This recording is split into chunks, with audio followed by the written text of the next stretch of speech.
Kisah Rasul-Rasul 11. Rasul-rasul dan pengikut-pengikut Yesus di seluruh Yudea mendengar bahawa orang bukan Yahudi pun sudah menerima firman Allah. Apabila Petrus pergi ke Yerusalem, orang Yahudi yang percaya kepada Yesus dan masih berpegang kepada upacara bersunat mencela Petrus. Mereka berkata, "Kamu menumpang di rumah orang bukan Yahudi yang tidak bersunat.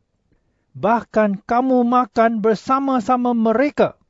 Oleh itu, Petrus memberikan laporan lengkap tentang apa yang sudah berlaku.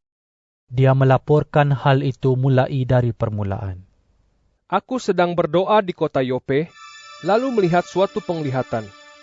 Aku melihat sesuatu seperti kain lebar diturunkan dari langit, tergantung pada keempat-empat sudutnya, lalu berhenti di sisiku. Semasa aku memperhatikan bahagian dalamnya, aku nampak binatang berkaki 4, binatang liar, binatang menjalar, dan burung-burung liar. Lalu aku mendengar suara berkata kepadaku, "Bangunlah Petrus, sembelilah binatang itu dan makanlah." Tetapi aku menjawab, "Tidak Tuhan, aku belum pernah makan apa-apa yang haram atau najis." Suara itu berkata lagi dari langit, "Janganlah anggap haram apa yang sudah dinyatakan halal oleh Allah." Peristiwa itu berulang 3 kali, dan akhirnya semuanya terangkat kembali ke langit. Pada saat itu juga, 3 orang dari Kaisarea yang diutus kepadaku tiba di rumah tempat aku menginap. Roh Allah menyuruh aku mengikut mereka dengan tidak ragu-ragu.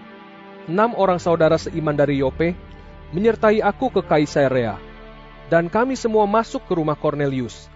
Kornelius memberitahu kami bahwa dia melihat satu malaikat berdiri di rumahnya dan berkata, "Suruhlah orang pergi ke Yope untuk memanggil seorang lelaki bernama Simon Petrus.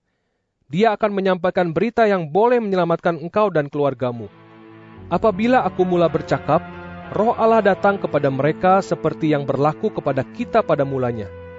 Kemudian aku teringat bahwa Tuhan pernah berkata, "Yohanes membaptis dengan air, tetapi kamu akan dibaptis dengan Roh Allah." Nyatalah bahwa Allah mengurniai orang bukan Yahudi itu pemberian yang seperti kita terima pada masa kita percaya kepada Tuhan Yesus Kristus. Siapakah aku ini sehingga cuba menghalang Allah? Apabila mereka mendengar hal itu, mereka tidak mencela Petrus lagi.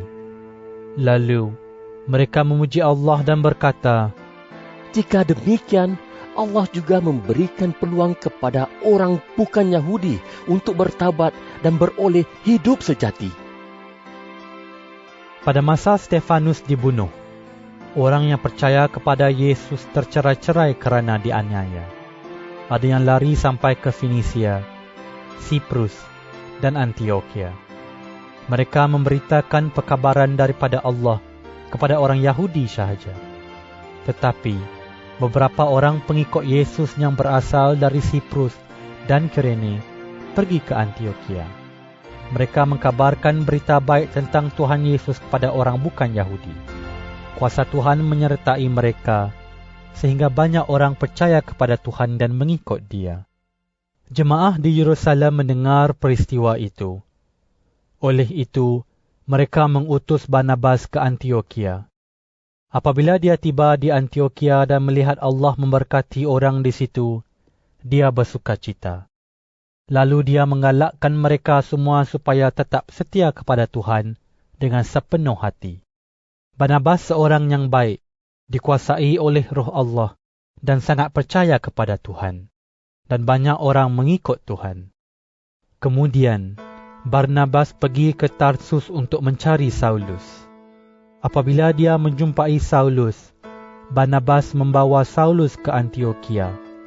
Dan selama setahun mereka berkumpul dengan jemaah di situ, sambil mengajar banyak orang. Di Antioquia, untuk kali pertama pengikut-pengikut Yesus disebut orang Kristian. Pada waktu itu, beberapa orang nabi dari Yerusalem datang ke Antioquia. Seorang daripada mereka bernama Agabus. Dia berdiri dan dengan kuasa Roh Allah, Agabus bernubuat bahawa kebuluran yang teruk akan berlaku di seluruh dunia. Kebuluran itu berlaku pada masa pemerintahan Kaisar Claudius. Semua pengikut Yesus di situ bersetuju untuk mengirim bantuan kepada saudara-saudara seiman yang tinggal di Yudea. Masing-masing akan memberikan bantuan menurut kemampuannya. Mereka melakukan hal itu, lalu mengutus Barnabas dan Saulus untuk membawa wang itu kepada pemimpin-pemimpin jemaah.